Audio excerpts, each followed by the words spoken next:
সংসদ সদস্যদের শপথ গ্রহণ অনুষ্ঠিত হবে ইনশাআল্লাহ আগামীকালকে সকাল 10টায়। এটাও সাংবিধানিকভাবে স্পিকার অথবা ডেপুটি স্পিকার অ্যাভেলেবেল না থাকলে বা তারা অপারগ হলে বা তাদের মনোনীত প্রতিনিধি যদি না থাকে, সেই ক্ষেত্রে দ্বিতীয় অপশন হচ্ছে প্রধান নির্বাচন কমিশনার শপথ পাঠ করাবেন।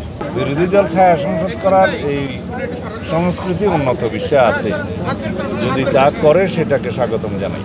সাংবিধানিক ম্যান্ডেট, কনস্টিটিউশনাল ম্যান্ডেট হচ্ছে দুইটা, একটা জাতীয় সংসদ সদস্য নির্বাচনে জাতীয় আর হচ্ছে রাষ্ট্রপতি। জাতীয় সংসদের নির্বাচন অনুষ্ঠিত হয়েছে, নির্বাচন কমিশন কনস্টিটিউশনাল এটার দায়িত্ব। সংসদ সদস্যদের শপথ গ্রহণ অনুষ্ঠিত হবে ইনশাআল্লাহ আগামীকালকে সকাল 10টায়। এটাও সাংবিধানিকভাবে স্পিকার অথবা ডেপুটি স্পিকার অ্যাভেলেবেল না থাকলে বা তারা অপারগ হলে বা তাদের মনোনীত প্রতিনিধি যদি না থাকে, সেই ক্ষেত্রে দ্বিতীয় অপশন হচ্ছে প্রধান নির্বাচন কমিশনার শপথ পাঠ করাবেন। সেই হিসেবে আগামীকালকে সকাল 10টায় জাতীয় সংসদের নির্বাচিত সদস্যদের শপথ গ্রহণ অনুষ্ঠিত হবে।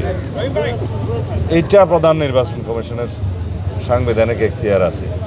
এর বাইরে কি বললেন, সংবিধান সংস্কার পরিষদ, এটা যদি কনস্টিটিউশনে ধারণ করা হয়, সেই মর্মে অ্যামেন্ডমেন্ট হয় এবং সেই শপথ পরিচালনার জন্য সংবিধানের তৃতীয় তফসিলে ফরম হয়, কে শপথ পাঠ করাবেন সেটা নির্ধারিত হয়, এতগুলো হয়ের পরে তারপরে হলে হতে পারে। বিরোধী দল ছায়া সংসদ করার এই সংস্কৃতি উন্নত বিশ্বে আছে, যদি তা করে সেটাকে স্বাগতম জানাই।